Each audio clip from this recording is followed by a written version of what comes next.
Well, guys, I'm just real curious. Are they going to have the shoot down or not? Yeah, what's so good in that shoot down? That's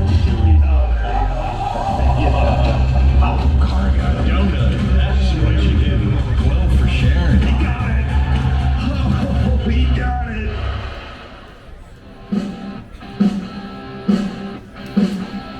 The Mathews Pro-Am has been an endurance test to see who can stand the Metropolis heat among the archers competing in the ASA's 4 pro classes.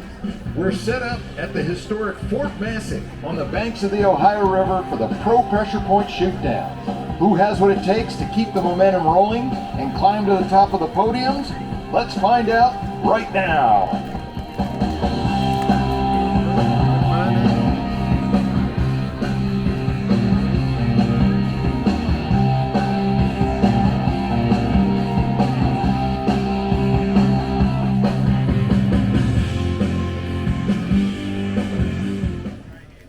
Before we get started at the shootout, anywhere on the animal will score a 5.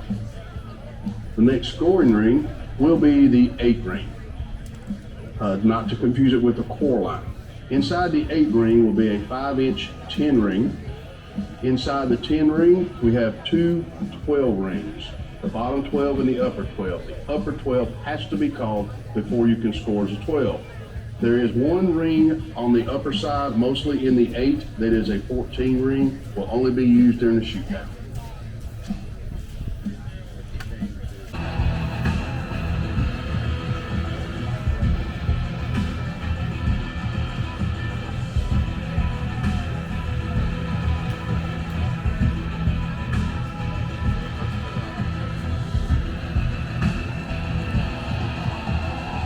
Some pressure. We've seen it in recent years where pros going into the Classic with a decent lead, they've had a poor showing at the Classic, lost that Shooter of the Year crown. So that Classic is looming large, and next week the folks from the ASA will add in the scores from the Metropolis tournament. We'll know where we stand ahead of the last tournament of the year, but we wanted to give you an update on where things stand right now. This year, the races for Shooter of the Year in the 6 pro classes are pretty tight. The biggest gap is in women's known pro, where Tanya Gellentine has won all 3 events held so far and posted the best qualifying scores at each tournament as well. That has allowed her to build a 20-point lead over the next closest competitor, Caitlin Bordwell. Morgan Reeves is 9 points behind Bordwell, and then 2-time defending Shooter of the Year Paige Pierce is just 1 point behind Reeves. In women's pro, Sharon Wallace, who won the last 2 tournaments so far this year, holds an 11-point lead over the next 2 closest competitors, Kaylee Pettifer and Cara Kelly, who are tied in Shooter of the Year points. After them, the competition drops off quite a bit, but Sharon Wallace held a comfortable lead last year heading into the Classic and then lost the title there, so that's got to be weighing on her mind. In senior known pro, Tim Gillingham started the year slow but has caught fire since. Winner of the last 2 tournaments in this division, Gillingham holds a 7-point lead over Michael Braden.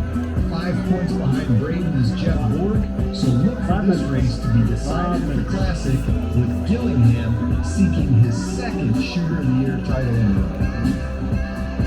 The race for Shooter of the Year in known pro is going to be a dogfight to the end.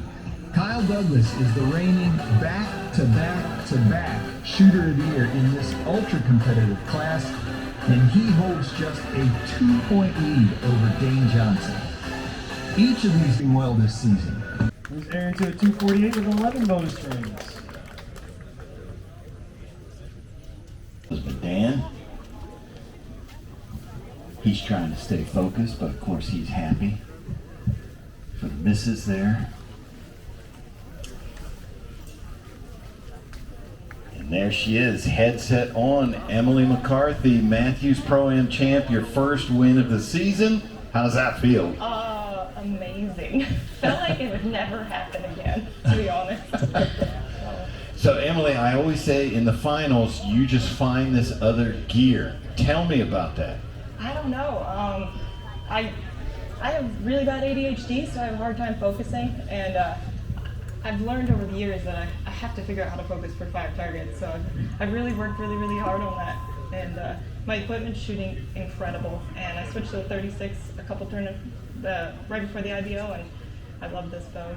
Emily, we've talked a lot about confidence tonight, and when you go out there in your judging period, you have to get calibrated off the first arrow for score. You know, you're judging, hoping you get your numbers right. Obviously, your numbers were really good. You hit some bonus rings there, but you know, how are you getting that confidence? You shot well at an IBO a couple weekends ago. You got your first win here. Obviously, things are clicking. What are you doing to work on that and stay confident out there? Honestly, I don't know. I judge every day. I train really hard. Lately, I've taken a trip to go see some family, so I got some family time in.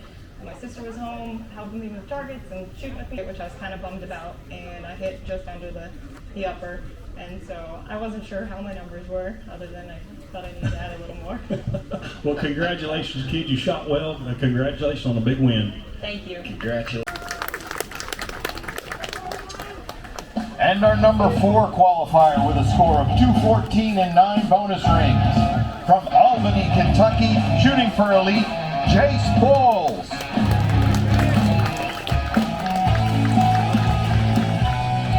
Our number 3 qualifier with a score of 218 and 9 bonus rings. From Mount Juliet, Tennessee, shooting for Darton, Chance Bobeth.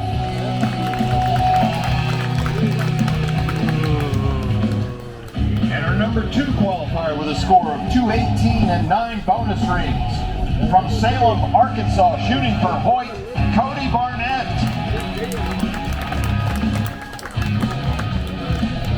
And our number 1 qualifier with a score of 218 and 10 bonus rings. From Wazeeka, Wisconsin, shooting for Mathews, Dan McCarthy.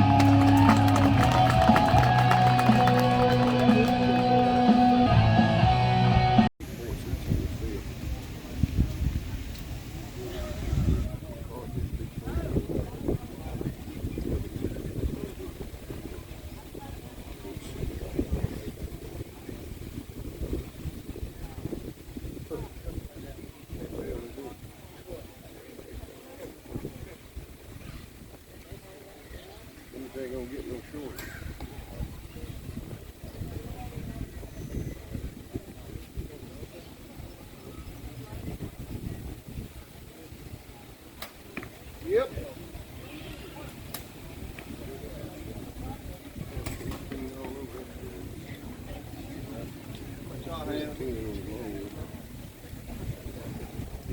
Jace on the Coyote. A 10 for Jace. Moves him to a 244 with 9 bonus rings. Up next is Justin Hand on the Bitcoin Shoot. Justin currently has a 232 and 9 bonus rings.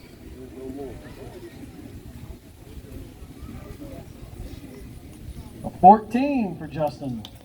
Moves Justin to a 246 and 10 bonus rings. At least 2 people in the crowd like that, Justin.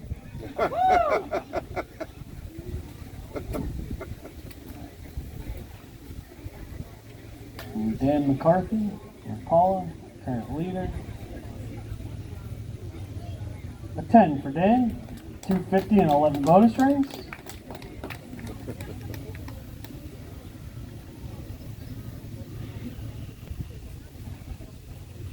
Cody Barnett. A 10 for Cody. Send to 246 and 9 bonus rings.